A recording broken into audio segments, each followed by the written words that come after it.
Yo, Beth, that shit crazy.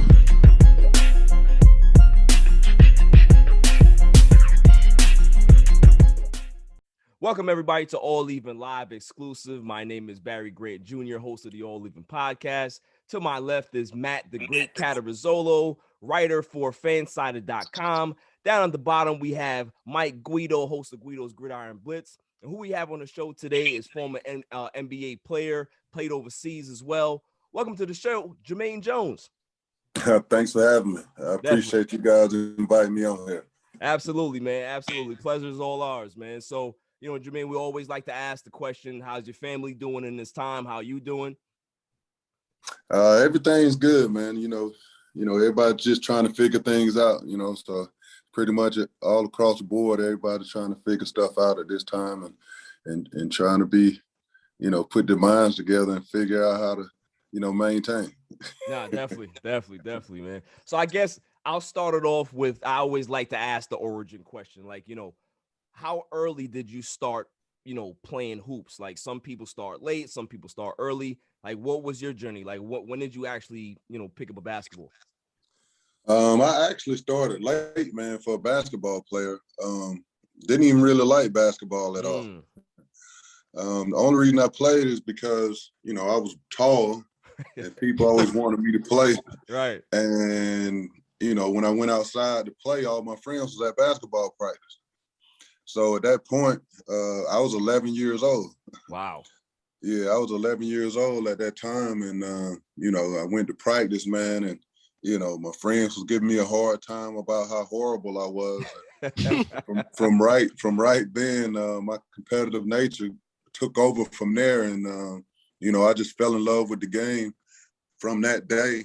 And, was motivated by my friends just because of a simple thing that, they were saying how terrible I was. Right.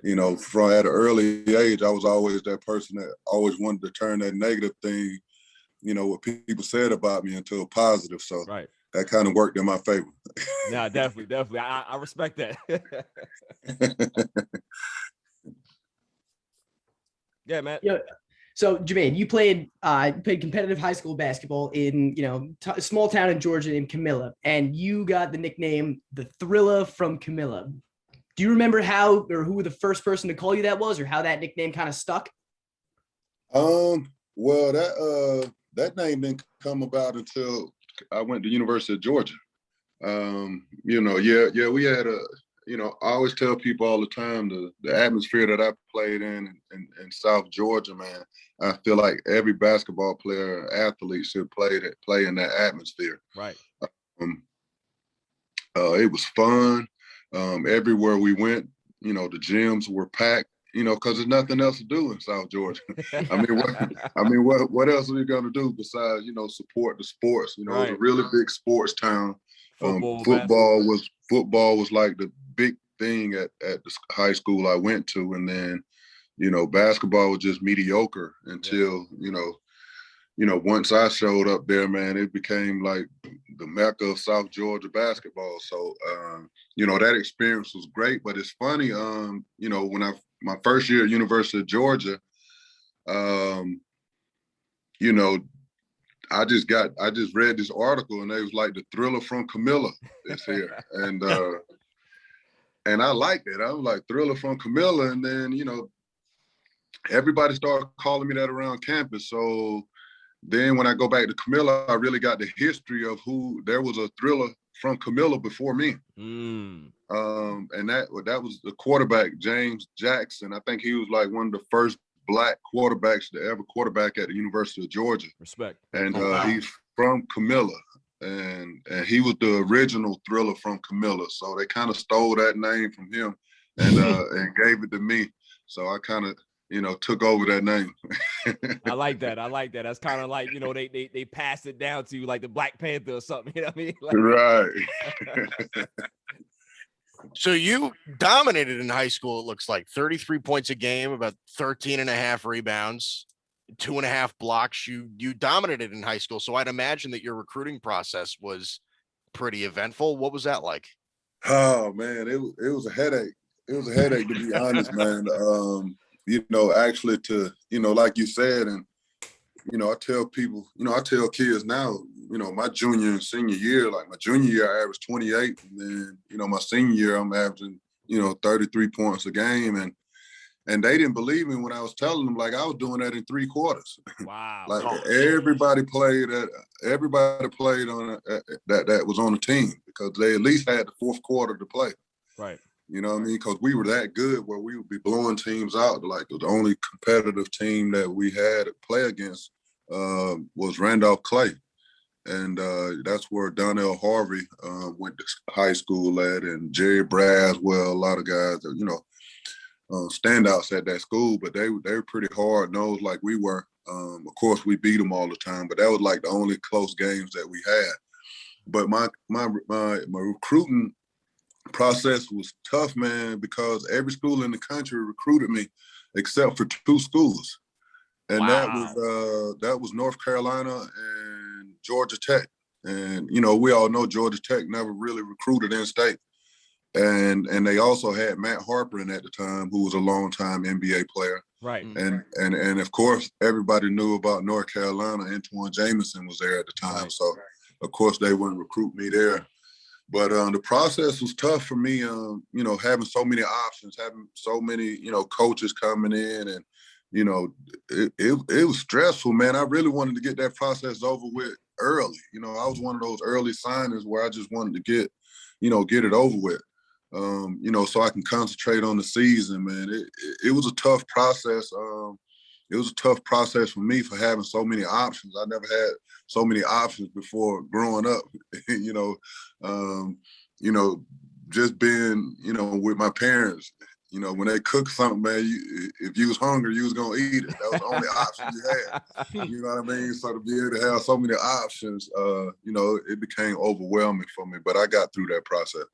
No, definitely, man. I like that. Now, I'm always fascinated with the progression of players through every particular level. So the fact that you started late and you ended up by your senior year averaging 33 and 13, I mean, how was the progression for you? Did you find basketball easy to pick up after you figured it out? Like, obviously you started late, but once you realize, okay, footwork is good, my fundamentals are great, was it a really easy transition after that point?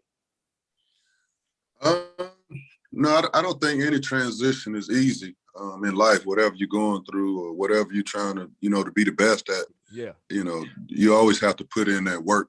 And for me, I wouldn't say it was easy. It's just that I was always motivated. I always find things to motivate me to get better every day because, Gotcha. Like I said, anytime I heard something negative about what I couldn't do, that would make me work even harder on what I need to, just to hear it from people. Like, they always say everybody has haters.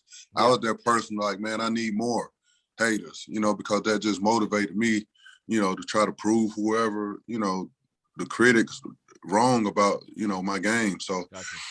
And my transition, because I grew up in Cocoa, Florida. A lot of people don't know that. I'm born and raised in Cocoa, Florida, and I ended up moving to Georgia when I was 13. I actually started high school in Georgia. Okay. And, that transition was tough for me, just off the simple fact that, I come from where beaches are. And, if you ask me where, where fruit come from, man, I would have said, I'd have been like from the grocery store. You know what I mean? So to actually come from Florida, moving to, the South where my aunt was on 40 acres of land and had peanuts, pecans, and just different. Yeah, like on a farm almost. And we had to pretty much take care of that. So that was totally different from me. But the great thing about it was that my first 2 years playing basketball in Florida, like nobody came to my basketball games. Wow. You know what I mean? Like, I didn't really get any support. So when I got to high school, where my family's from, everybody showed up at the basketball games. So it was definitely a change. Yeah, big change. It was a big change because I had never seen it. Like, I'm looking around and see my family, deep at the games, and I'm looking around, and my motivation was like, man, like they came to see me, and I really wasn't that good in ninth grade. I was just a great rebounder. Right. My ninth grade year, And my motivation was like, man, I got to get better so I can keep them coming in to support me. Right. That was what was in my mind. Like, man, I want them to continue to come in and support me so I can be happy just to look up in the stands and see my family there. That was one of the biggest things for me throughout my transition. And then once they kept going to the games, they started bragging about me. Now I feel like I got to keep that level of play. I got to get better because now they're reaching out to more people calling them like, oh yeah, I heard about your nephew, I heard about your cousin. So like, I always felt like I had to get better. I didn't think I had a choice. Right. Because I was enjoying, my progression. I was enjoying the work that I was putting in. I was enjoying, how, with my coaches, because I never had a father. My high school coach was my father figure. Like, I was enjoying the fact that he didn't only care about me on the basketball court. I was enjoying, him being my father figure, even off the court, about my grades and all that kind of stuff. So my progression was always more on not want to disappoint people. Got you. Wow. Got you. That's respect. You know what I mean? So that was, that was my progression. And I'm not saying it was easy to do that, but it was more, motivation for me to keep going. Gotcha. Yeah. So you were part of the 1999 NBA draft class, a very good draft class, by the way. I mean, Manu Ginobili, Rip Hamilton, Steve Francis, Baron Davis. I mean, the list goes on and on. So you're taken 27th overall by the Atlanta Hawks, but then you immediately get traded to the 76ers. So what's that like? What's it like coming from the high of like, oh my God, I just got drafted to wait, I've been traded? What's like, what is that transition of feelings kind of like in such a rapid succession on the same night? It's crazy how the draft process went, man, because, as most people know, I was projected to be a lottery pick. I was actually invited to the draft. They only invite you to the draft unless they expect you to be a lottery pick. And I had only worked out for the lottery teams. That's the only teams that I had worked out for. So, I'm going through this whole process and, I'm hearing from my agent, talking with the Cleveland Cavaliers, who had the 11th pick at the time. Their big thing was they wanted Shawn Marion. They was like, well, if Shawn Marion is going to Phoenix at 9, we're 100% drafting you at 11. Right. So Phoenix Suns draft Shawn Marion, and, the 11th pick come along and my name wasn't called. So they drafted a player that people didn't even expect to be drafted in the first round. They expect him to be drafted in the second round, and his name was Trajan Langdon. Wow, Duke Blue Devil. Oh, wow. Yes, and on all the draft boards, Cleveland was all they worked out was 3-man. That's all they worked out, and they kind of screwed the whole draft up, drafting Trajan Langdon, who was supposed to be a second-round draft pick, and Cleveland was supposed to take a 3-man off the board. And that didn't happen. So now I'm really in the green room sweating bullets. and I can tell you, man, like, it's funny how God worked, man, because my agent was based out of Philadelphia. Wow. At the time. And I just so happened to be at one of the 76ers practice. And, I'm watching them playing or whatever. And then I actually had the opportunity to sit down with Larry Brown, who was the head coach at the time. Wow. And had a chance to sit down and talk to him. When we sat there and talked for like an hour. And he was like, man, Jumaine, it was a pleasure meeting you. Great kid, man. I wish we really had the opportunity to draft you. But we know that we're not going to be able to. And they was trying to actually move up in the draft just to have an opportunity to draft me. Wow. And that's why I say it's funny how things work out because, how the draft works, everybody's wondering, like, what is going on with this guy, Jumaine Jones? Right. He was projected to be a lottery pick now. Like, why is he every falling? team is following suit. Like, why haven't anybody drafted him yet? It must be something that we don't know. So gotta be something we're wrong not with bothering him. Yeah. We're not messing with this guy. Right. You see, it's crazy how things work, man. It's like that quick. Right. So the Sixers was on the phone, and the Atlanta Hawks hometown team, they talked to them and like, listen, man, this is what's going to happen. Can you draft Jumaine Jones? We'll work out the logistics later on. So, you know, from that time, you know, that was a tough night for me, man, you know, because I had left school early. You know what I mean? Like, I left school because, you know, the coach came in and told me if I left school, I'll be pumping gas for 10 years. Oh, jeez. Wow. And, you know, that was my motivation to leave, to go prove him wrong. Like, that was like always my motto, like, go prove him wrong. So, you know, that's why I left school after 2 years. And then, you know, to go through that process, man, I was in the green room thinking like, man, maybe I should have stayed in school. But, you know, everything worked out, man. And, you know, to be able to get drafted, you know, by the Hawks, you know, I knew that it was the Sixers pick at the time. So I was pretty much aware of what was going on. So this is a little fun nugget about you. I mean, you on December 30th of 1999, you are enshrined in NBA history now. You are part of the National Basketball Hall of Fame because you scored the final basket of the 1990s. Wow. So because I'm sure they don't tell you that as soon as it happens. When did you find that out? Man, it was funny how it happened, man, because, you know, I tell people all the time I was luckily thrown into the Hall of Fame. Because it was, you know, it was crazy because we were getting blown out in Portland. And, you know, I was a rookie. Larry Brown was a coach that really didn't believe in playing rookies. Right. And, you know, I had my opportunity to come in and play at the end because we were getting blown out. So I go in and, you know, I'm doing what I do. You know, I led the SEC in scoring. So I'm like, man, I'm going in here and get my shots up. So I go in and, you know, get my shots up. I think I had scored like 6 points. And then, you know, coming towards the end of the game.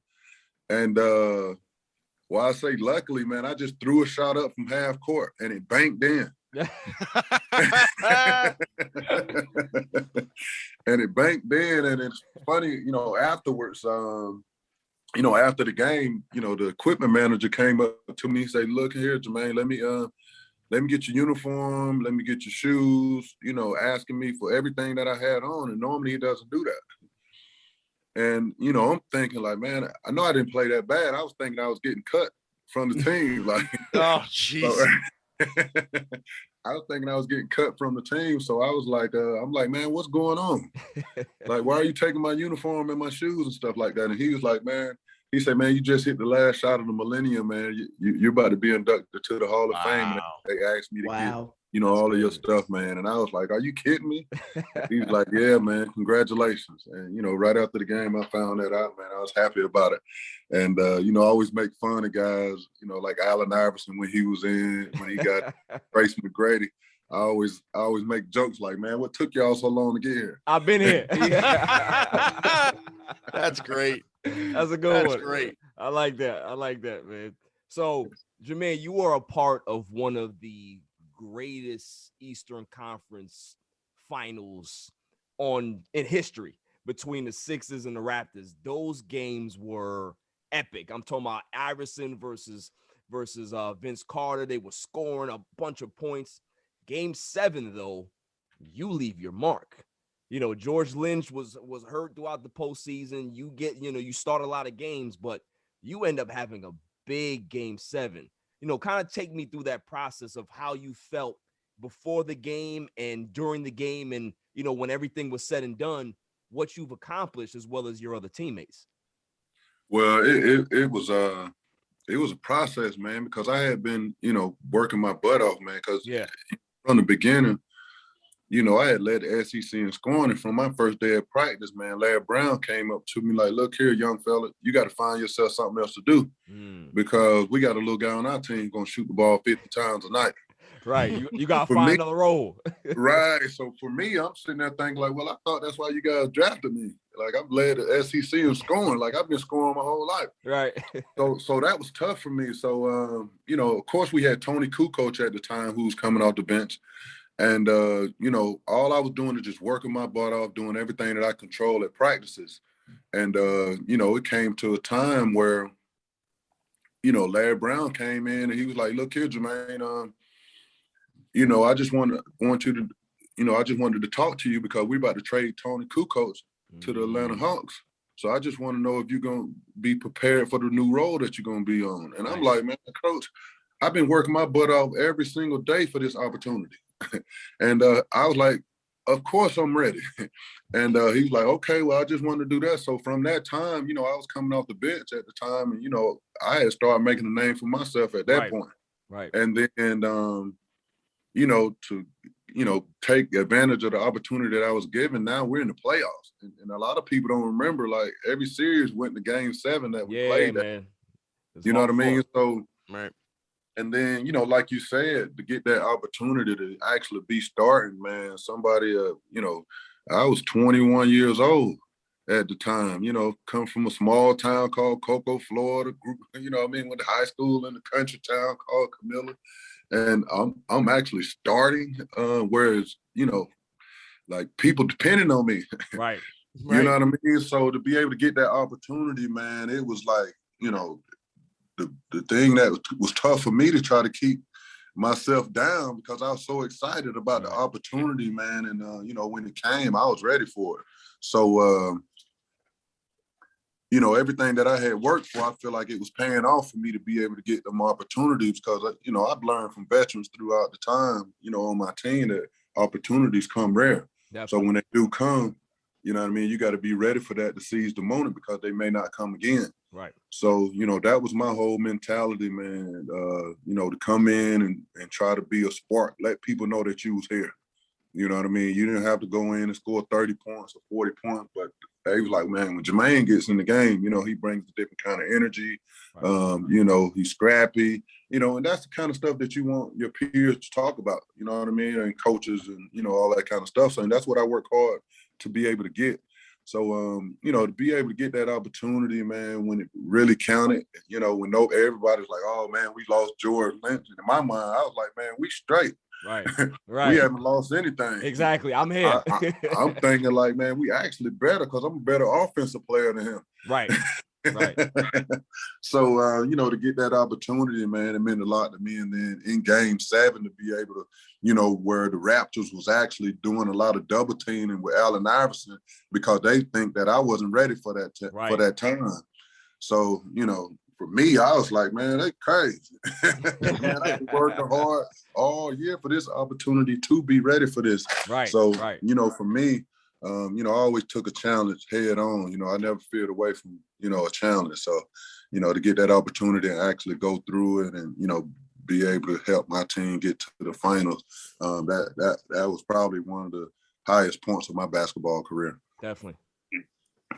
Yeah, Jumaine, I want to kind of build off that. So you're saying like you got to take a moment to realize 21 years old, coming from a small town in Georgia, and you go through this grueling postseason. Every game is a grind, every series is taking a toll.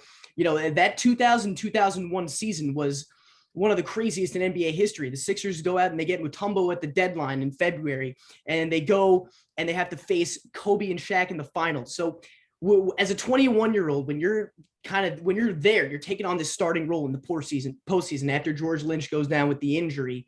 Do you kind of look around and say, oh, wow, I'm at a point in my career right now that some guys spend their entire careers chasing? Because there are players in the NBA in sports that play, 10 plus years and don't even sniff a finals or a Super Bowl or a World Series or whatever it is. And here you are at 21 starting in the NBA finals. What was that like? It's funny you asked. That's a good question, man. To be honest with you, to answer that question, man, I didn't realize it until it was over. You know what I mean?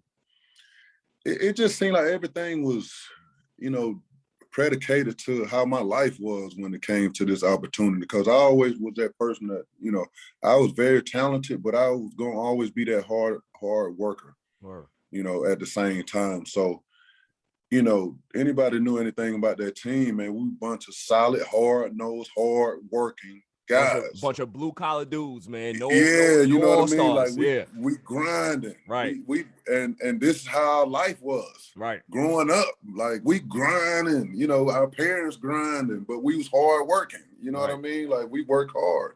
So our team was built like that, and we counted on each other to be able to, you know, we knew like if we made a mistake that our teammate was going to be there. We trusted each other because, you know, having that, you know, with the peers that you had playing with, man, it was like I've never had that experience before where we trusted each other so much. Right. You know, we were so aggressive defensively, man. Like we didn't care if you got by us. Right. Because now you got to go see Theo Ratliff and then Dikembe Mutombo right. next time. So good luck with that. Right. You know what I mean? So we was extra aggressive. We trusted each other. When we made a mistake, our teammate was there to help us. Having a legend coach in Larry Brown, who was a hard-nosed, solid coach at the same time, man, it was, man, that was an amazing opportunity to be in. And to be honest, man, I didn't realize until afterwards when, you know, I'm actually having conversations about the finals and, you know, talking to veterans like, man, do you understand like what you accomplished? Like how many people go throughout their whole career, you know, they start, you know, naming guys that, you know, I knew and grew up watching like Shareef Abdul-Rahim. You know what I mean? Like who went his whole career. I don't even think he even sniffed a playoff once. No, and he was super talented. You know what I mean? So, you know what I mean? That's when I realized like, man, like that was a humbling experience to be able to get that opportunity. So it really didn't sink in to me until after it was all over. You know, I didn't really think about that at the time, especially being 21 years old. I was seizing the moment. Right. So you are really the definition of a journeyman, man. I mean, you play for 6 different NBA teams. You go overseas, and it looks like you played for a different overseas team pretty much every single year. You know, so I'm curious about, you know, just in general, when it comes to athletes, when they move around a lot and they try to begin a life or they get married and they have children and everything like that, because it must have an incredibly tough impact on your life because you're not in one place at one time. And then, you know, you get traded here, and then all of a sudden you're packing your bags and you're doing the whole process over again. You know, you obviously were fortunate enough to have an 8-year NBA career. There are a lot of guys that don't play for that long, but having to move around that much, I mean, that must have been pretty tough on your life, no? Well, I mean, I always tell people, you know, it was easy for me. I was young. Yeah. You know what I mean? Like I was that person that always enjoyed different places anyway. You know, if I could have stayed in Philadelphia my entire career, I would have.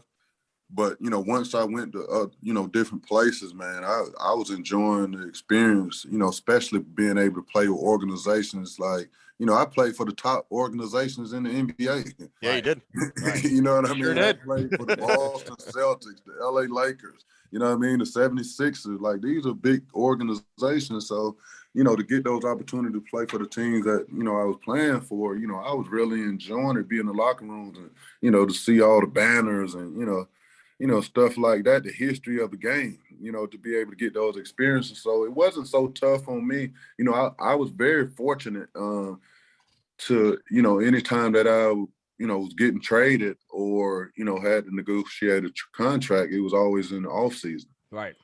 So that made it better for me, you know, because, you know, it can get pretty difficult if you're getting traded in the middle of the season where, you know, now you got to go find the plays, you got to adapt to new teammates. You know, rather than, you know, you always starting in the training camp together with guys. So it's easier at that point. But, you know, I was enjoying the moment, man. You know, getting different experiences, learning from different guys. You know, I was always that person want to soak up, you know, as much knowledge as I could from each and every individual. You know, I was enjoying it, man. So it really wasn't that tough on me. You know, actually, till I got overseas, you know, and overseas is like, you know, the most you're going to be on one team is for 2 years anyway. Right. That's just how, you know, it's like a grind over there. It's like, what have you done for me lately? I don't care what you did last week. You know what I mean? So it's a grind over there. But I was fortunate enough to be actually in Italy for 4 years. So that was, you know, that was you know, that was good to be there. I wish I could have stayed there my entire career as well. But, you know, money got low, you know, when the recession hit. So I had to try to get where, you know, I can make a pretty good living for myself. Definitely. But the experiences was great to be able to, I love the traveling, especially once I got over in Europe, to be able to experience, because I had never been over there before then. I never even thought that I was even gonna have opportunity to play overseas. That wasn't in my mind. Right. To think that, I was gonna play over there. But, once, I got over there, now I want to see everywhere. Right. I had filled up 3 passports, with stamps, man, just traveling, going to different places. And I was intrigued. When I had opportunities to come back home, I'm like, man, for what? I know what home is about. I've been everywhere over there. You know what I mean? For Christmas, they were like, well, man, are you going home? We're giving you the week off. I was like, well, I'm going to Spain over here. I'm going to go to France these days. And they was like, man, why are you traveling so much, man, over here by yourself? Like you in the States. I'm like, man, I'm experiencing this over here while I'm here. Yeah. Flights was only like 99 euros to go all over Europe. So it was cheap. You know what I mean? And I had my family there to give my kids, the experience of seeing different places, man. That's cool. And it really makes me feel good at this point to actually have conversations with them now that they actually remember, and they sit and talk to me like, Dad, man, like we really appreciate the opportunities that we had overseas, because we see life so much different than normal people. Right. Yeah. And they're older now, to be able to have those conversations, man, really make me feel good about, wanting to be able to travel and go different places and giving them that experience. Yeah. No, definitely, man. So, as your playing career is starting to wind down, Jumaine, like normally a lot of athletes say that the will to continue to train and stuff like that kind of goes away. Like, once that happens, then they know it's time to walk away. Like, what was your sign? Was it more physical? Was it more mental? Like, how did you know that it was time to call it a wrap? It was the money. Okay. No. I mean, not, honesty. I mean, not in like a bad sense. You know what I mean? Like it was more on, because people don't understand. When I was playing overseas, I was locked in being over there 10 months out of the year. Right. You know what I mean? So it had got to a point where, is this money worth me coming over here 10 months out of the year, being away from my family and my friends? Got you. You know what I mean? So at that point, where, I was, after, my 16th year, that's something I had to sit down and think about, because, the older you get, the less money people offering you. Exactly. Right. Oh, yeah. You know what I mean? So it had got to a point where I was getting offered $60,000. Oh, no. You know what I mean? So now I'm sitting down thinking like, well, man, I think something at home I could possibly be doing to make that kind of money. Right. You know what I mean? So I'm thinking like, well, maybe, it's time for me to start my journey on trying to create something at home rather than be gone for, I didn't want to stop playing basketball, but it's just something that I had to put in perspective. For like, is this me being away from home and my family for 10 months out of the year to go get $60,000? You know what I mean? So that was, my breaking point where, I had to make a decision. Gotcha. Now I respect that. So when I said money, you know what I mean? It was I really. got you. Yeah. I got you. Listen, man, you coming from like, you have to weigh it. It's like, listen, if I'm going to be away from my family, it got to be a purpose for it. You know what I'm saying? Like that little short of money, not saying I want to disrespect people making that type of money out there, but you really have to make a decision for yourself if that's the lifestyle that you want to have, or, you know what I'm saying? So, definitely shouts to you for that. Respect. Right. Appreciate that. So Jumaine, in all your travels, you play in the NBA for almost a decade. You're playing overseas for over a decade more. Is there anyone there on any team that you played against or played with that you were like, wow, that guy's tough, I don't want to guard him? Well, in the NBA, that was easy. You know what I mean? To have to guard Kobe Bryant in the finals. Yep. And then to actually play with him, that's a tough assignment for anybody, man. Right. To actually get the opportunity to play with him, man, because to be honest, he was one of those guys that I just didn't like. Yeah. And you know, a lot of people didn't like him, and they didn't even know why. Right, exactly. Like my reason for not liking him, because I was the biggest Michael Jordan fan there was. And I didn't like him because of the simple fact that he was trying to be Jordan. Right. You know what I mean? He was a little too close for you. Right. Like, you know, it sounds stupid, but that was my reason. Right. You know what I mean? So then when I actually got the opportunity to play alongside of him, man, to be able to actually, you know, be in the locker right next to his and be able to have conversations with him and, you know, get his perspective on things. And, you know, I was asking him questions as far as like what people thought, but it was actually things that I wanted to know. You know what I mean? Like, yo, Cole, like, what do you think about, you know, people think you're trying to be like Mike? You know what I mean? Because I needed to understand this. Like, why are you trying to be like Mike? Because I've been disliking you for this reason. like he didn't know this, but you know, that was my own personal thing. So you know, to get his perspective on it, really, you know, made me really see things differently with him and make me respect him even more. Because, you know, the answer that he gave about like, man, he like, I don't really pay attention to what people say about me trying to be like Mike. He said, in my perspective, like, why not try to be like the greatest player that ever played the game? Exactly. He said, man, I studied everything about this guy. He did everything right. Right. He said, I studied everything, all film about, you know, how he approached the game, his training. He said, I studied Michael Jordan's interviews because his interviews was always perfect. Right. And you know what I mean? And I'm sitting there like, man, like you, and I'm like, man, that's kind of a little weird, man. You study his interviews? I'm like a little creepy. And he's like, man, look here, man, when you want to be one of the greatest players that ever played this game, you have to model yourself after one of the greatest players that ever played the game. And he was like, why not? And he gave me and you know, to take that in coming from him, man, it gave me a whole different perspective. Like, man, okay, I get it now. Yeah. You know what I'm saying? So that was everything for me to just hear, you know, actually had the opportunity to, you know, see somebody like him work so hard. Man, I was the guy to come in an hour before practice and stay later, man. Kobe would be drenched in sweat when I walk in the gym. Yo, already there. Already there. And I'm sitting there like, man, like it was so scary. Like I used to be like, man, if I got to work hard as this guy, man, I don't know if I want to be one of the best players in the world. Because he believed in work, man. The same guy you seen in the game was the same guy you was going to get at practices. Right.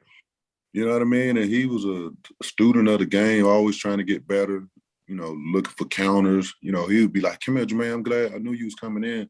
He was like, man, you know, what if I made this move? And I would tell him how I would defend it. He'd be like, great. You know what I mean? Then I'll hit you with this counter. And like, he was a perfectionist, man, when it came to his craft, man. So I would always respected Kobe Bryant, man. And I always felt sorry for anybody that he was competing against. Listen, that's my favorite player of all time, man. I'm a big Tom Laker fan. So, you know, I remember when you were on that team that year, man. I love that team. You know what I'm saying? I love that team.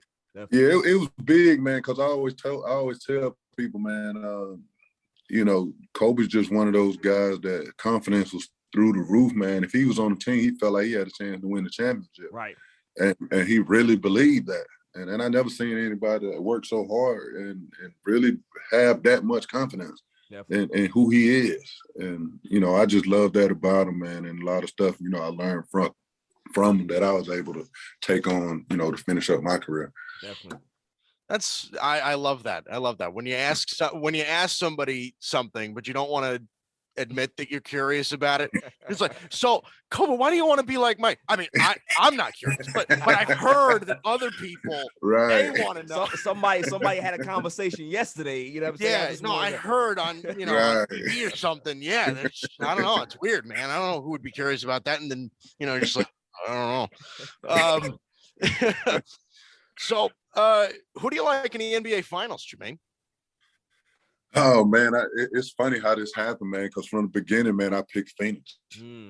Yeah, I picked Phoenix because I just like the way they move the basketball around and how they play, and I'm a big fan of Chris Paul, and I just feel like it's his time to be able to go over there, and then with the coach over there, man, he's done everything to work Monty to be Williams able to get where he is. Amazing. Man, Monty's one of the greatest guys you'll ever meet, and he works as hard as anybody in the league.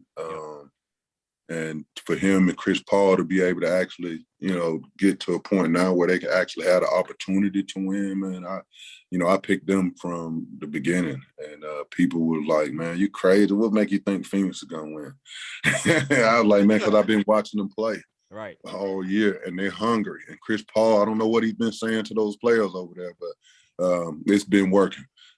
It's amazing what they've been able to do with some of the young guys that they've got over there. Got Mikal Bridges and Cam Johnson and Cameron Payne. I mean, Cameron Payne's NBA career was over.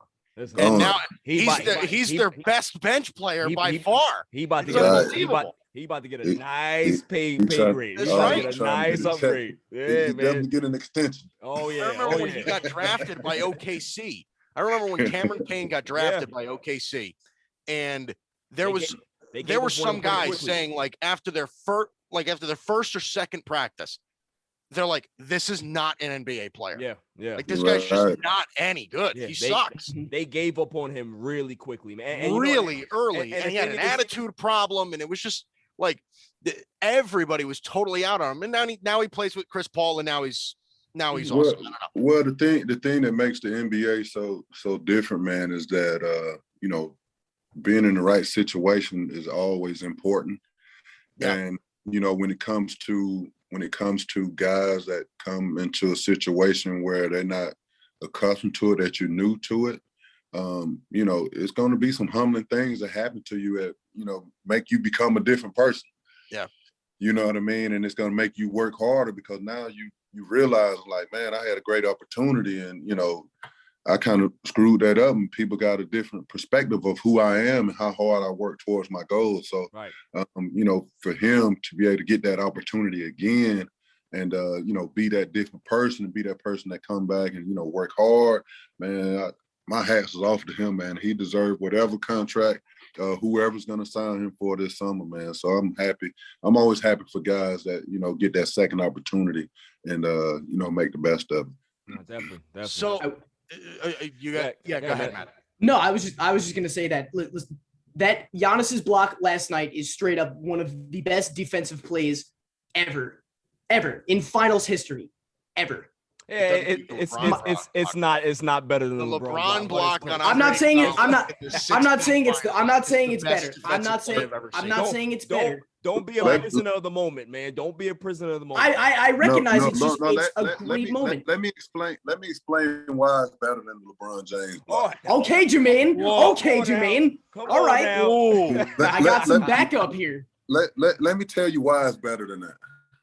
It's better than that because of the simple fact that he's in a half-court setting defending a guard. Do you know how hard it is to try to keep a guard in front of you to, control him kind of, and for the ball to be in the air, to be able to backpedal, turn around and jump to be able to block a shot? Do you know how hard nobody's block a center? Anybody do anything like that? You block a center. I ain't gonna lie to y'all. I respect Jumaine Jones' point because he's an NBA player. I respect Matt, but me and Mike, we gonna disagree, man, because we talking about Game 7, titles on the line. First title in Cleveland history. And we're talking about the guy ran 94 feet in like 3 seconds and pinned Iguodala against the backboard. Hey Mike, what NBA team are you a fan of? What NBA team are you a fan of? That doesn't matter. That doesn't matter. It matters a little bit. So if you're speaking on the aspect of, Cleveland haven't had a championship in 30 years, if you're speaking on, LeBron James actually facing a point where his legacy is on the line, if you're talking on the aspect of all of these things, then yeah, you're 100% right about that. But if you're talking about the technical side of it, yeah, right, I'll have to go with Giannis. Okay, all right. Listen, man, see, this is what's gonna happen now. Respect. This is gonna get out, and now everybody's gonna be like, see, Giannis is better than LeBron. I don't need this narrative out there. Get him talking. Get him talking. It's good for the sport. Nothing wrong with that. All right, Jumaine, we ask this question at the end of every interview, and the amount of reactions that we get are very diverse. The amount of answers that we get are very diverse. There are no wrong answers. I don't. Well, actually, I guess there are, but I'm assuming you're not going to give us one. Who is the greatest athlete of all time in any sport? Ooh, the greatest athlete of all time in any sport. Oh man, Mike, I don't know where he's going with this. I'm curious to hear this. I mean, I'm the greatest athlete of all time, man, and a lot of people may get upset with me for saying this. Oh, okay. Okay. Hot take Okay. incoming. He about to pull Giannis out right now. The greatest athlete of all time to me is Deion Sanders. Hey, I like Good it. answer. That's all right. That's a That's solid answer. That's a a great answer. answer. We actually get more Bo Jackson than we get Deion. So I respect that. I like that. Deion Sanders, man. Yeah, prime time was the truth, man. How many prime times do we have now, Mike? Is that 2? No, I think that's one. This is the I think first that's Deion? That's our first Deion Sanders. That's crazy. See, you know what? Listen, I will say this though. It is our first like solidified Deion Sanders, but we've had plenty of other people contemplate Deion Sanders. Right. So right. You're not out of left field. Sanders, man. Nah, man, that's a good one. I mean to have somebody, you know, that actually just shut down half of a football field where nobody actually even want to test it. Right. You know what I mean? For somebody to take over and then to be able to go to another sport in baseball and be able to accomplish the things that you accomplish in baseball, man, I mean, to me, you know, and he gets upset all the time when they talk about one of the best, you know, corners to ever play the game. And he has an argument, like they rank him like something crazy. And like third. And he gets upset about it. And I'm like, he has every right to be upset. Yeah. I agree. When you're talking about best corners of all time, Deion has to be in your top 2. Not top 3, not top 5, top 2. You know what I mean? And the thing is, the fact that he was such a shutdown corner, played baseball, and people forget that he returned kicks as well. So all of those things. And play the receiver. Right. It's you know, the dude is just phenomenal, man. Phenomenal athlete. So that was a great question. I mean, a great answer. I love that one. Definitely. Well, Jumaine, like I said, it was a pleasure having you on the show, man. Thank you for coming on. This was fun. You know, really exciting interview. I appreciate you taking the time for us today. All right, man. I appreciate you guys having me. You guys take it easy. Definitely. You too, man. Thanks, Jumaine. Appreciate it. You, bro.